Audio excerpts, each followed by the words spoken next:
राष्ट्र का भावात्मक स्वरूप भी राष्ट्रीय भाव कहा जाता है। राष्ट्र यानी सनातन हिंदू संस्कृति के अनुरूप सारी इकाई लोकतंत्र का संचालन एवं संवर्धन। इसमें साहित्यकारों की क्या भूमिका रही है और अभी के समय में क्या भूमिका निभा सकते हैं, आइए इस पर विचार करें। वैसे भारतीय समाज में भक्ति आंदोलन का विकास 12वीं से 15वीं शताब्दी में हुआ और चरमोत्कर्ष 15वीं से 17वीं शताब्दी में माना जाता है।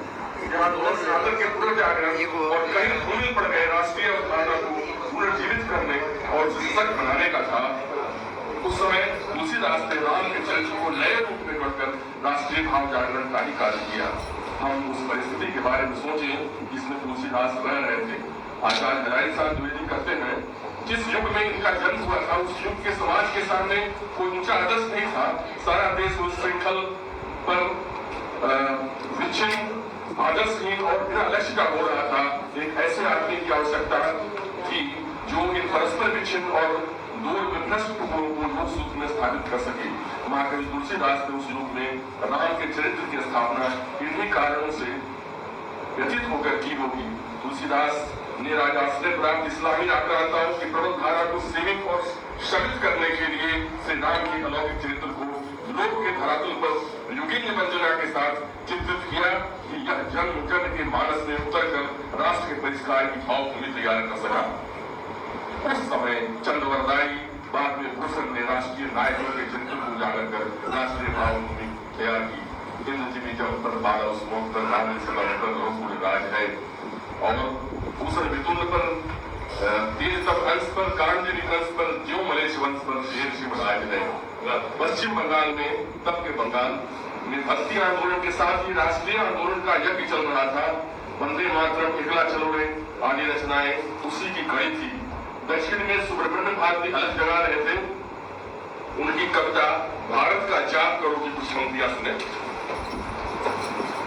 तुम स्वयं ज्योति हो मां, सौर्य स्वरूपनी हो मां, दुख और कपट की संहारिका हो मां, तुम्हारी अनुकंपा का प्रार्थी हो मां।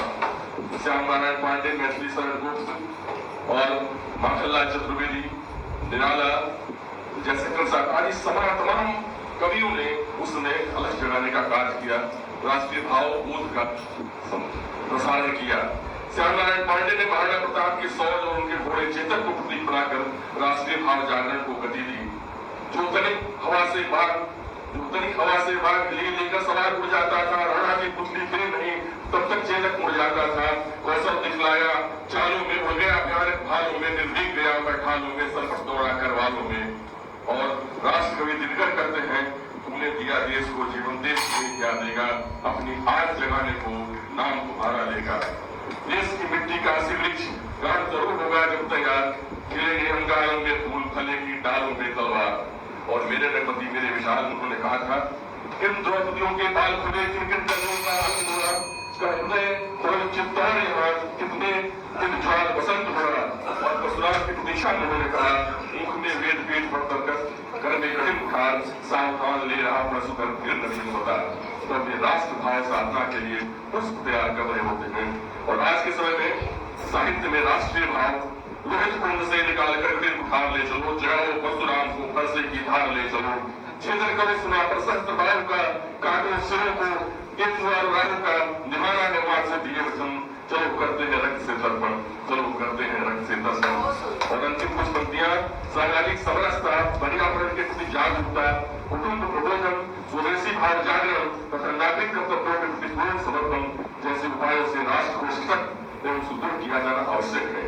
इसे साहित्यकार अपने लेखनी से राष्ट्रीय भाव जागरण के द्वारा आगे बढ़ाते चले। यही आज का आह्वान है, यही आज की जरूरत है।